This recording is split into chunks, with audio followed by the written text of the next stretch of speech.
देखो इसमें एक तो काइनेटिक एनर्जी होगी और एक पोटेंशियल एनर्जी होगी। जो काइनेटिक एनर्जी है वो तो हाफ एम वी स्क्वायर हो जाएगी। हाँ। और पोटेंशियल एनर्जी का फार्मूला होता है minus M B cos theta. ये होता है भी। Yes sir. और इसमें जो मैग्नेटिक मोमेंट है वो आएगा करंट इनटू एरिया।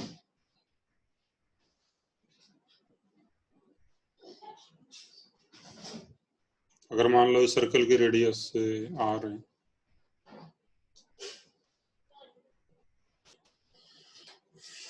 तो आर की वैल्यू होती है M V upon Q B.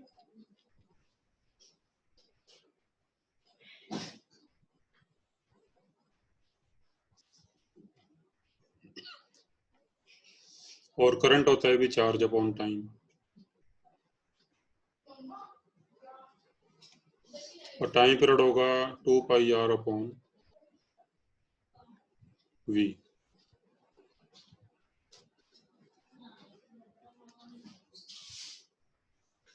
तो फिर आई इंटू आर स्क्वायर कितना आएगा भी, अगर यहाँ पे वैल्यू पुट करो।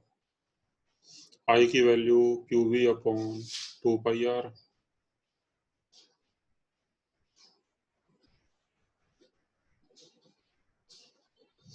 और यहाँ पे जो कोस थीटा होगा थीटा वो 180 हो जाएगा भी, क्योंकि मैकेनिकल एनर्जी। क्योंकि करंट ऐसे फ्लो कर रहा है। मैग्नेटिक मोमेंट होगा बाहर की तरफ और बी अंदर की तरफ है,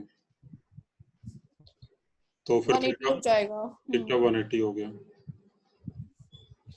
मैकेनिकल एनर्जी मींस हमें वही फाइंड करना है ना, के बी प्लस डॉट पी का सम, के और पी का सम।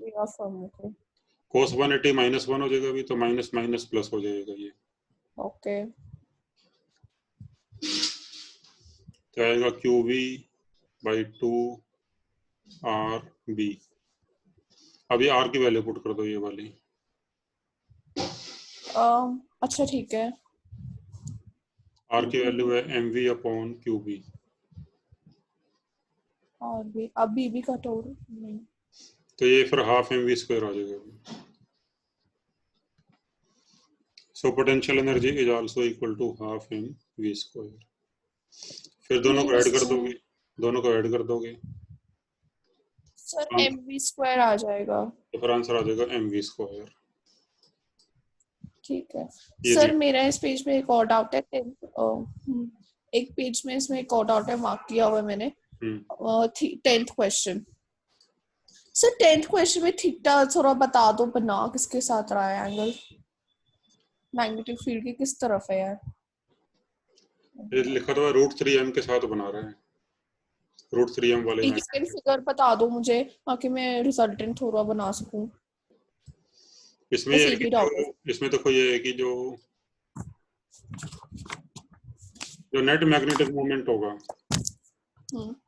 वो मैग्नेटिक फील्ड के डायरेक्शन में होना चाहिए ताकि टॉर्क 0 हो जाए। द मैग्नेट दिस हाँ, ताकि टॉर्क 0 हो जाए। जैसे एक मैग्नेट मान लो m का है, दूसरा √3m का है, हाँ 2 मैग्नेट है ये, ठीक है। मान लो इसका मैग्नेटिक मोमेंट इस तरफ है और इसका इस तरफ है, तो एक का m है और एक का √3m है। तो फिर इनका जो नेट मैग्नेटिक मोमेंट है वो इस तरफ हो जाएगा, ठीक है जी। ठीक है। और थीटा किसके साथ है? थीटा ये वाला √3m। है। ठीक है। तो नेट मैग्नेटिक मोमेंट इस तरफ है तो फिर मैग्नेटिक फील्ड भी इस तरफ होना चाहिए नेट। पहले इसको हमने एक उसमें सस्पेंड कर दिया, मैग्नेटिक फील्ड में सस्पेंड कर दिया इस सिस्टम को। तो फाइनली जिस तरफ नेट मैग्नेटिक मूवमेंट होगा तो जो नेट मैग्नेटिक मूवमेंट है एम नेट तो m net will be in the direction of magnetic field, तभी टॉर्क जीरो होगा। हाँ, तभी टॉर्क जीरो होगा ना। हाँ जी सर। टॉर्क होता है जैसे mb sin थीटा। Yes sir. तो finally magnet will come in equilibrium when theta becomes zero, यानी m और b सेम डायरेक्शन में जब होंगे। तो फाइनली अगर ये मान लो ऐसे रेस्ट पे आते हैं तो फिर मैग्नेटिक फील्ड भी इस तरफ ही होना चाहिए। तो फिर tan थीटा आ जाएगा m/√3m।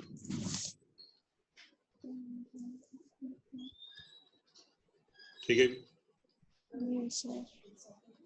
तो ये 1/√3 आ जाएगा। तो थीटा 30 डिग्री आ जाएगा।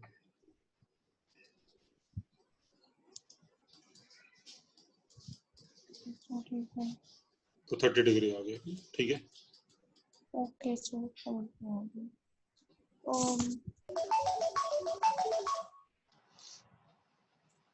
क्वेश्चन नंबर 10 कर लेते हैं।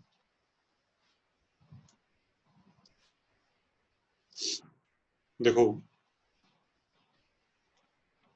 इस मैग्नेट का मैग्नेटिक मूवमेंट इस तरफ होगा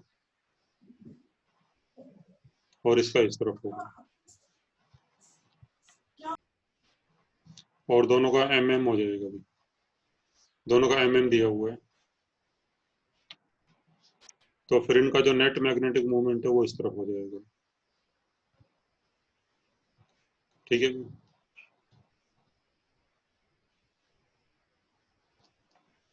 और कितना आएगा नेट मैग्नेटिक मूवमेंट? नेट आएगा √2m। तो आप ये मान लो कि एक सिंगल मैग्नेट ऐसे रखा हुआ है √2m का, तो फिर सिंगल मैग्नेट के लिए पॉइंट P हो जाएगा एक्सियल पॉइंट, और एक्सियल पॉइंट पे मैग्नेटिक फील्ड क्या होता है अभी?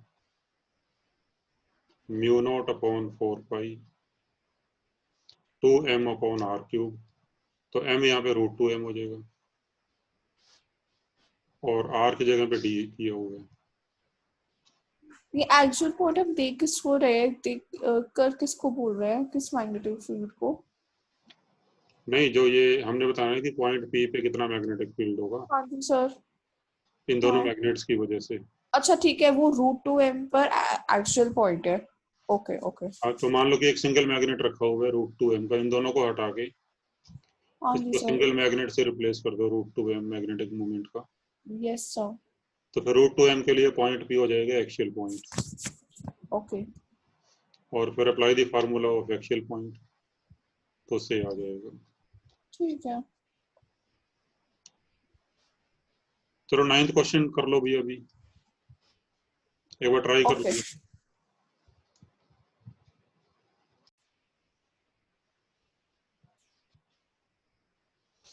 देखो, इसमें नेट मैग्नेटिक फील्ड इस तरफ है ना भी, यहाँ अभी नेट मैग्नेटिक फील्ड इस तरफ है यहाँ पे। तो फिर एक मैग्नेट का मैग्नेटिक फील्ड इस तरफ होना चाहिए, और दूसरे वाले का ऊपर की तरफ। तभी पॉसिबल है इस तरफ। तभी पॉसिबल है, यस सर। तो फिर इसको मैं मान लूं B1, इसको मान लूं B2। तो फिर B1 होना चाहिए ए वाले मैग्नेट की वजह से। हाँ जी सर, और B2 दूसरे वाले की वो इक्वेटोरियल हो जाएगा, ऑपोजिट जाएगा। नहीं, ये वाला पॉइंट ए के लिए इक्वेटोरियल है। ओह सॉरी, वो ए के लिए और वो दूसरे के लिए एक्सियल पॉइंट है। बी मान लो ये। तो पॉइंट P ए के लिए इक्वेटोरियल है, तो फिर ए का मैग्नेटिक मोमेंट नीचे होना चाहिए और बी का इस तरफ होना चाहिए।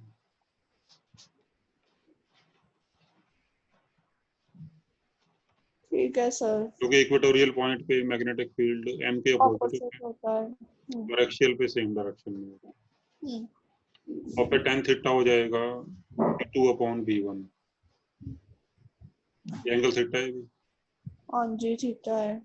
और फिर tan थीटा हो जाएगा B2/B1। तो B1 की वैल्यू लिख लो, B2 की वैल्यू लिख लो, यहाँ पुट करके फिर आ जाए। कर लोगे? ठीक है, मैं कर लूंगी अब, फॉर्मेट आना, ठीक है। देखो शुरू में टाइम पीरियड कितना है इसका, 4 सेकेंड, तो होगा 2 pi under root I upon M H, ठीक है। हाँ। अब मैग्नेट को हमने 2 पार्ट्स में कट कर दिया, ऐसे इस तरह से कट कर दिया अभी हमने। तो फिर जो एक पार्ट बचेगा उसका मैग्नेटिक मोमेंट हाफ हो जाएगा अभी, क्योंकि मैग्नेटिक मोमेंट क्या होता है, पोल स्ट्रेंथ इनटू लेंथ, तो लेंथ हाफ होगी ना इसकी भी, हाँ जी, हाफ हो जाएगा। मैग्नेटिक मोमेंट हाफ हो जाएगा। अच्छा, इसके अलावा जो मोमेंट ऑफ इनर्शिया है वो ml²/12 होता है। ये m अलग है, ये पोल स्ट्रेंथ वाला m है, ये मास वाला m है। जब इसको हाफ कट कर देंगे तो इसका मास भी आधा हो जाएगा, लेंथ भी आधी हो जाएगी। हाँ जी। तो फिर मोमेंट ऑफ इनर्शिया 1/8 टाइम हो जाएगा और मैग्नेटिक मोमेंट 1/2 टाइम हो जाएगा। तो फिर जो न्यू टाइम पीरियड आएगा तो मोमेंट ऑफ इनर्शिया हो गया 1/8 टाइम और मैग्नेटिक मोमेंट 1/2 टाइम हो जाएगा।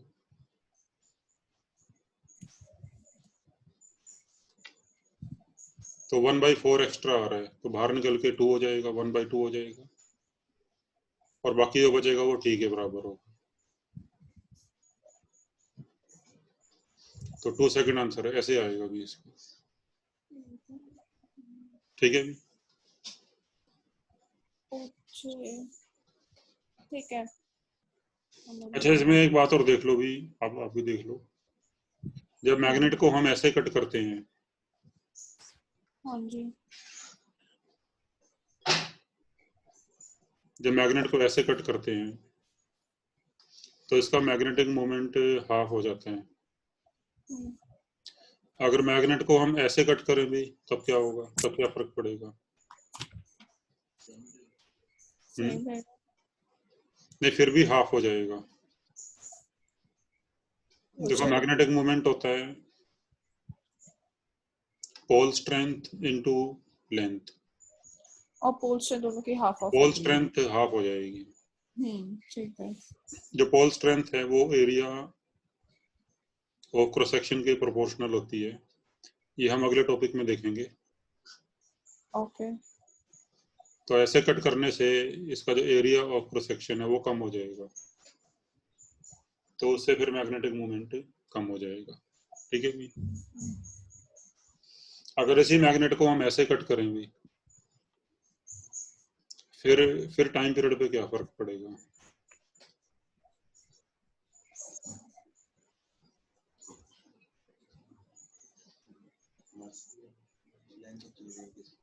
अगर हम क्या करें अगर इस मैग्नेट को हम ऐसे कट करें, ऐसे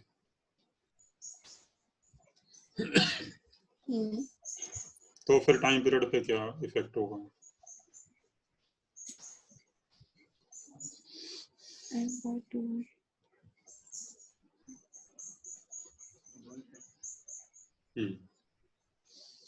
फिर कोई फर्क नहीं पड़ेगा अभी, क्योंकि ऐसे कट करने से मैग्नेटिक मूवमेंट भी हाफ हो जाएगा, क्योंकि पोल स्ट्रेंथ हाफ हो गई और मास भी हाफ हो जाएगा, बट लेंथ तो उतनी रहेगी। तो मास भी हाफ हो गया, पोल स्ट्रेंथ भी हाफ हो गई, तो दोनों हाफ हाफ हो गए, तो नेट इफेक्ट फिर कुछ नहीं आएगा। अच्छा ठीक है, 1 सेकंड में लिख लूं, मुझे 1 सेकंड दे दो बस।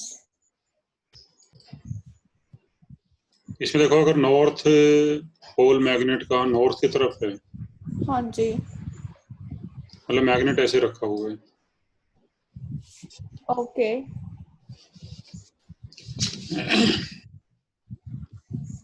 कुछ मैग्नेट ऐसा रखा है, ठीक है, सीधा रखा हुआ इसमें है, लिखा नहीं नॉर्थ पोल पॉइंटिंग नॉर्थ की नॉर्थ। तरफ है।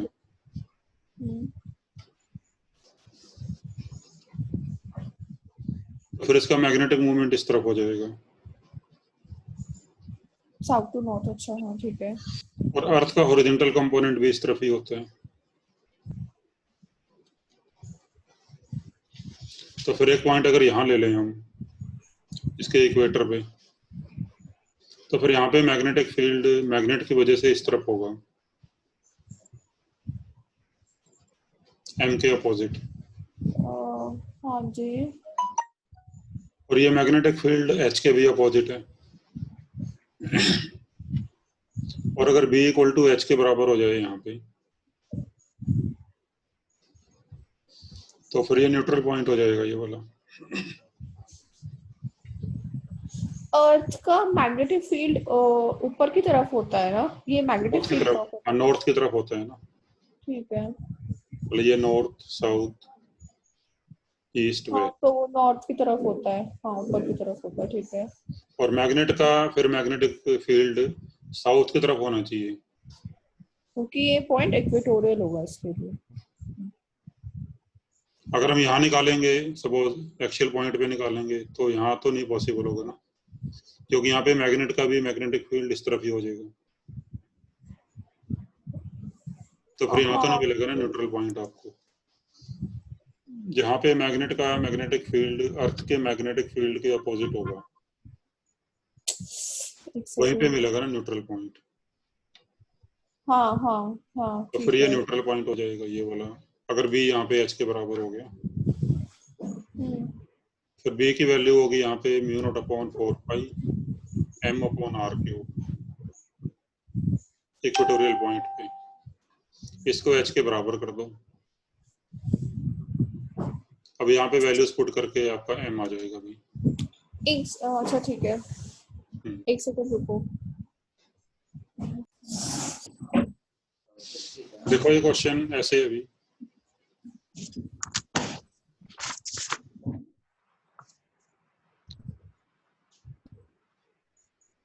सर मेरे को सुनाई नहीं दे रहा, आप क्या डिस्कस कर रहे हो? मैंने कुछ बोला ही नहीं। मान लो जैसे ये ईस्ट है, बोला ही नहीं, ठीक है। ये ईस्ट है, ये नॉर्थ है, ये मतलब actual east north west south वगैरह। हेलो, हाँ जी स्क्रीन उड़ गई थी वो इसलिए। हो गया।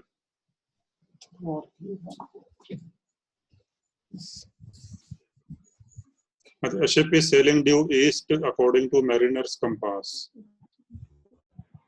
तो देखो एक्चुअल नॉर्थ साउथ तो ये वाले ही हैं, लेकिन कंपास जो बताएगी कि नॉर्थ कहाँ पे है ईस्ट कहाँ पे है वो डिक्लिनेशन के हिसाब से बताएगी। If the declination of the place is 13 degree east,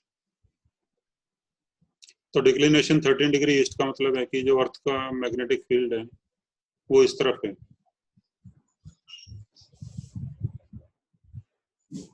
30 degrees east, declination of 30 degrees east, ठीक है। हाँ, if the declination is 13 degree east, east लिखा है ना, तो फिर हाँ तो नॉर्थ के साथ एंगल का बनाएंगे। मैग्नेटिक फील्ड इस तरफ है, तो जो कंपास है वो नॉर्थ इस तरफ बताएगी, तो फिर ये हो गया मैग्नेटिक नॉर्थ। तो ये हो जाएगा साउथ ऑफ, ये मैग्नेटिक साउथ हो गया। और फिर इसके परपेंडिकुलर एक लाइन डालोगे तो फिर ये मैग्नेटिक ईस्ट हो गया। मतलब कंपास के हिसाब से ईस्ट ये बना ना फिर।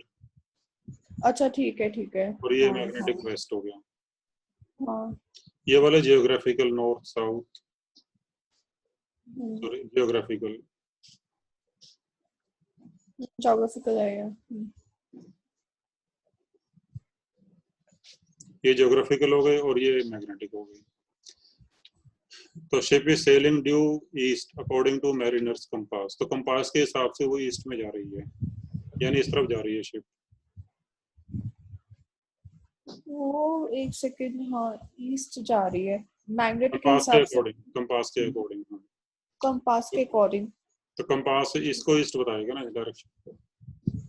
हाँ वो तो ईस्ट को इस डायरेक्शन में बताएगा, बल्कि असलियत में तो नॉर्थ ऑफ ईस्ट हो जाएगा, कि असली में तो ज्योग्राफिकल ईस्ट उस तरफ है, तो south, south of east. Sorry sir मैंने वही बोला, साउथ ऑफ ईस्ट हो जाएगा, क्योंकि साउथ ऑफ ईस्ट ही बोला है ये मैंने। आंसर हो जाएगा। ठीक है।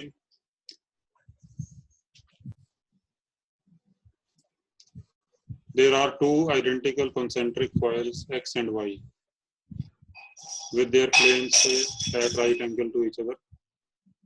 Coil X lies in horizontal plane, तो X ऐसे लाई कर रही है, and Y lies in vertical plane, तो Y ऐसे लाई कर रही है vertical plane में।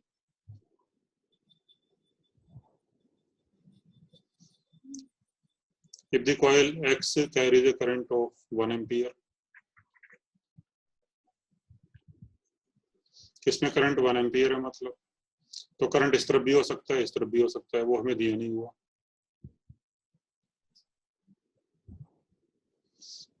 Then what value of current in coil Y be passed so that resultant field at the center of the coils just balances the earth magnetic field?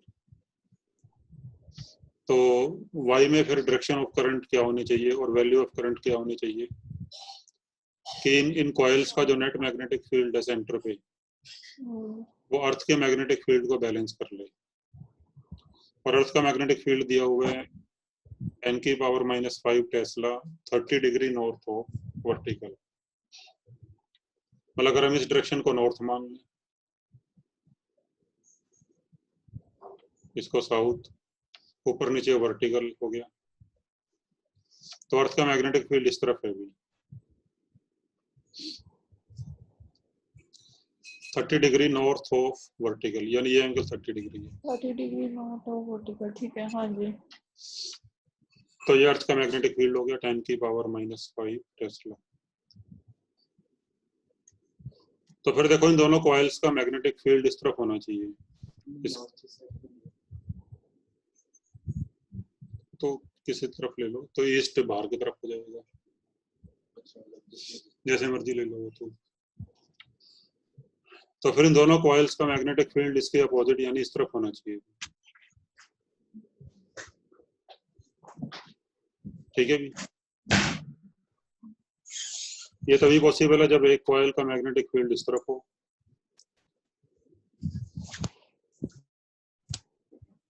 और एक coil का इस तरफ हो।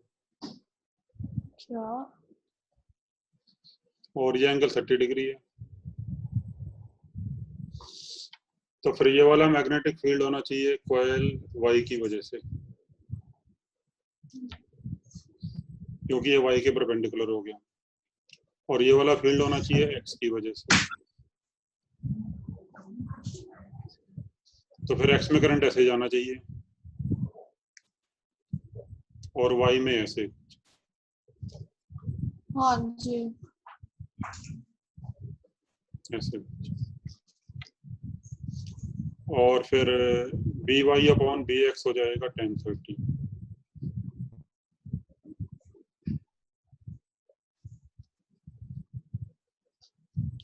ऊपर वाला भी तो ले सकते थे रिजल्टेंट निकालने के लिए। ये वाला हाँ, नहीं, ये तो अर्थ का मैग्नेटिक फील्ड है ना। अच्छा ये अर्थ का है, ठीक है। तो फिर कॉइल्स का मैग्नेटिक फील्ड इसके अपोजिट होना चाहिए, तभी तो बैलेंस होगा। तो ये नेट मैग्नेटिक फील्ड है कॉइल का इस तरफ,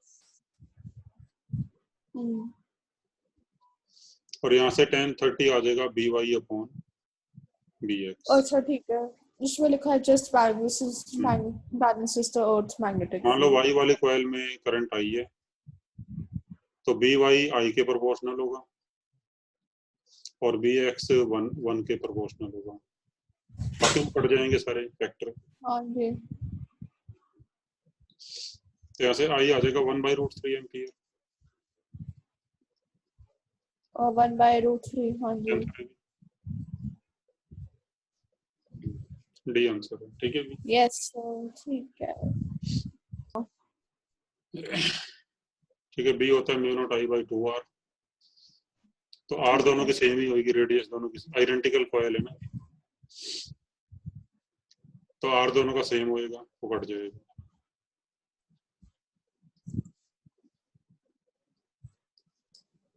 नाइन्थ, ठीक है।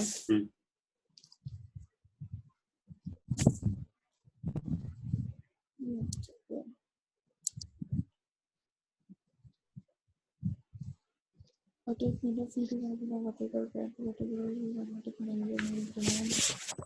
dip needle free to move in a vertical plane perpendicular to the magnetic meridian.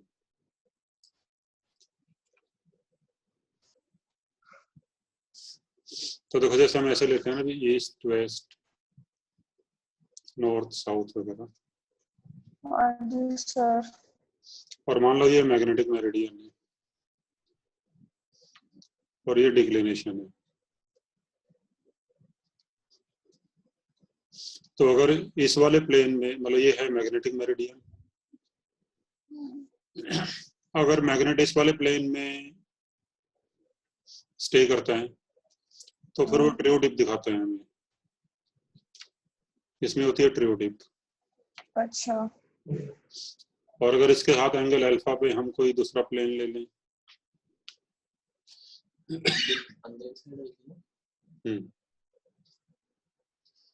अगर इसके एंगल अल्फा पे दूसरा प्लेन ले लें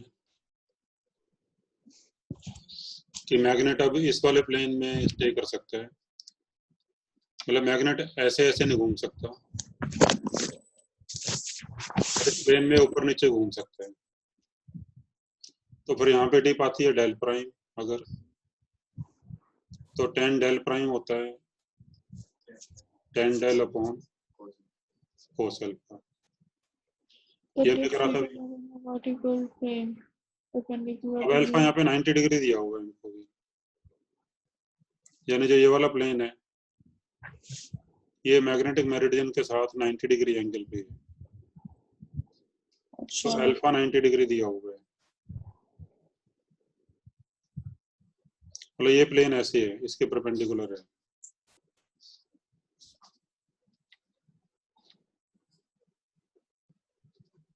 तो given alpha equal to 90 degree, तो cos 90 जीरो हो जाएगा अभी, तो फिर इन्फिनिटी आ जाएगा। तो ये इन्फिनिटी आ गया तो फिर डेल प्राइम की वैल्यू 90 डिग्री हो जाएगी। एक सेकंड पूरू को देखने दो, फिगर भी देखना है। तो डिप अगर 90 डिग्री आ गई तो मैग्नेट वर्टिकल हो जाएगा, तो ए आंसर आ जाएगा अभी।